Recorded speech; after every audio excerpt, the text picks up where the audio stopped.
Hello guys, welcome back again sa ating YouTube channel no, The Action Man. Una sa lahat, may love shoutout po sa lahat ng mga kakamping at sa mga hindi man mga kakamping. Kung interesado ka sa bidyong ito, patapusin mo na hanggang dulo at huwag nyo lang kalimutan na i-like at i-share ang ating video para malaman naman ng iilan sa ating mga kababayan na nagtutulog-tulugan sa katotohanan. So muli naman nagbabalik ang nag-iisa nyong host na si The Action Man para magbigay ng komentaryo at reaction sa mga mainit ng issue ng bayan. So ito ho mga ka-action, mga kakamping, no, may gusto lang ho ako na i-share sa inyo about po ito sa nabuking si Paulo Duterte. Dahil sa poll sa kanyang social media, sa kanyang post, no, na siya ay nagrereklamo kung bakit binawasan ngayong taon ang kanyang budget ng 2 billion. Nang dahil sa kanyang pagreklamo at pagkadismaya ho mga ka-action na pagbawas ng 2 billion sa kanyang budget ngayong taon, eto nga po, na-booking na tuloy at iniimbestigahan na. Agoy, ang laking pera pala itong mga ka-action, no? Totoo pong sinasabi natin na mga burubalita nung panahon ng kanilang ama is grabe po ang kanilang pundo. Sobrang laki ng kanilang pundo. So ito ho mga ka-action, panoorin na po natin ang himay-himay ng Kongreso ho mga ka-action.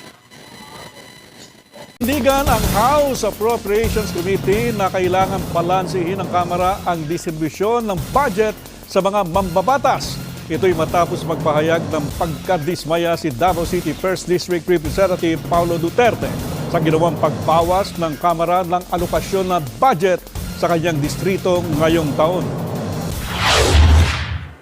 Sa post sa social media ni Davao City 1st District Congressman Paulo Duterte noong January 9, binawasan umano ng 2 bilyong pisong alokasyon ang kanyang distrito at nag-iwan lamang ng 500 milyon para sa mga Davaoenyo ngayong taon. Pero ayon kay House Appropriations Committee Chair Elizalde Co, gusto lamang nilang balansehin ang distribusyon ng pondo sa infrastructure projects sa mga distrito. So when I requested the Appropriations Committee and sa DPWH check the list, doon po ako nagulat. Base sa kanilang nakuhang datos mula sa unang termino ni Congressman Paulo Duterte noong 2020 hanggang 2022, sa panahon na presidente pa ang kanyang ama, umabot sa 51 billion pesos ang naibigay na pondo para sa infrastruktura sa kanyang distrito. Noong 2020, pinanukala ng Malacanang ang 4.6 billion fund para sa kanyang distrito nang aprubahan ng Kongreso na dagdagan ng 8 bilyong piso kaya't naging 13 billion pesos. 2021, nagpanukala ang Malacanang ng 9.6 billion infrastructure budget para sa 1st District ng Davao. At pagdating sa Kongreso, ito ay naging mahigit sa 25 billion pesos. Noong 2022, ang panukala ng Malacanang ay 10 bilyong piso. Ito ay dinagdagan ng Kongreso at umabot sa 13 bilyong piso. Kumpirmado ito ng DPWH. Sa kanilang ahensya, binabagsak ang pondo sa infrastruktura para sa bawat distrito. Actually, sir, base po sa records ng aming programming division, we confirm na yung pong mga amounts na nabanggit ninyo in 2020, 2021, 2022, base po sa National Expenditure Program ng DPWH at yung pong General Appropriations Act sa distritong ito ay tama po at we confirm those budgets. Ayon kay Ko, ang alokasyon sa distrito ni Duterte ay ang pinakamalaki umano sa kasaysayan ng bansa. Unprecedented, sobra-sobra, especially for a developed country. So nung nagreklamo po si Congressman Pulong, I have read that na Facebook na nag-complain siya na nabawasan. So, pina-check po natin yung data na sinasabi niya na nabawasan. So I called yung sa APRO. Paano naman nabawasan ng 51 billion nga po yung na-receive niya on the last 3 years. Dagdag ni Ko, ang karaniwang alokasyon sa mga distrito ay mula 500 million hanggang sa mataas na 4 billion pesos depende sa laki o liit ng distrito. Ayon naman sa Department of Budget and Management, nangangahulugan na may ibang distrito ang nabawasan ng alokasyon kung may distritong nakatanggap ng increase sa budget. We have to be very certain that when a certain project gets a reduction or gets an increase, it means that in certain parts of the National Expenditure Program, there are projects which were reduced.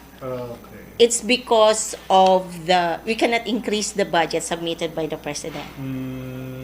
So zero sum lagi yon. Ang problema naman, nagre-reklamo naman ho yung mga bagong congressman na unfair naman yan. Eventually, na-notice po namin yan on this second budget and we already agreed sa sa department na sige na nga, sabi namin kayo nang bahala pantay-pantay. Ilang beses sinubukan ng ABS-CBN News na makuna ng pahayag si Congressman Duterte pero wala pa itong opisyal na pahayag sa ABS-CBN. Una nang iniugnay ni Congressman Duterte ang pagbawas sa budget ng distrito sa hindi niya umano pagsuporta sa People's Initiative para sa charter change. So yun na ho mga ka-action, mga kakamping no, narinig na po natin at nakita na po natin ang statement ng mga congressman ho mga ka-action. So kung ako sana kay Paulo Duterte, kay Representative Paulo Duterte, kung nanahimik ka na lang ho sana, edi sana hindi po yan mabuking. 'Di ba? O ayan po, dahil sa inyong pagrereklamo sa inyong social media platform na nabawasan ng 2 billion ang iyong budget ngayong taon, ayan tuloy, iimbestigahan tuloy yan ng Kongreso. So paano yan? Kapag wala po kayong maipakita ng mga projects sa nasabing malaking budget na 51 billion, nako, may tuturing po yan na parang corruption na po yan. 'Di ba? Yun naman po ang natin kapag wala kayong mapatunayan ng mga resibo na itong pera na ito ay napunta sa ganitong mga project, pag wala kayong maipresenta, nako, yan po ay maituturing ho natin na isang corruption po yan mga ka-action. At malaking budget po ito, hindi po ito milyon ha, bilyon po ito mga ka-action, kaya malaking pera po ito. At dapat kung ito ay napunta sa mga project ng Davao, dapat nakikita po natin ang Davao na may pag-uunlad at maganda na titingnan, no? At dapat may mga bagong mga instruktura na pinatayo dyan. Dahil hindi po ito milyon ang pinag-uusapan. Bilyon po ito ha, 51 billion pesos. Diba? Malaking pera po ito na tumataginting. Kaya marapat lamang na imbestigahan po yan ng Kongreso kung sino man ang karapat-dapat na mag-imbestiga dyan, kuha ba dyan, etc. Basta alamin natin kung nasaan ang budget napunta, kung ito ba ay napunta sa mga project at kailangan mag-present ng mga resibo. So yun lang ho mga ka-action, mga kakampeng, din-share ko lang ho sa inyo. Maraming salamat po sa ating mga viewers, Luzon, Visayas at Mindanao, all over the world. Ako po ang inyong lingkod, si The Action Man. Have a good day, everyone. Beautiful.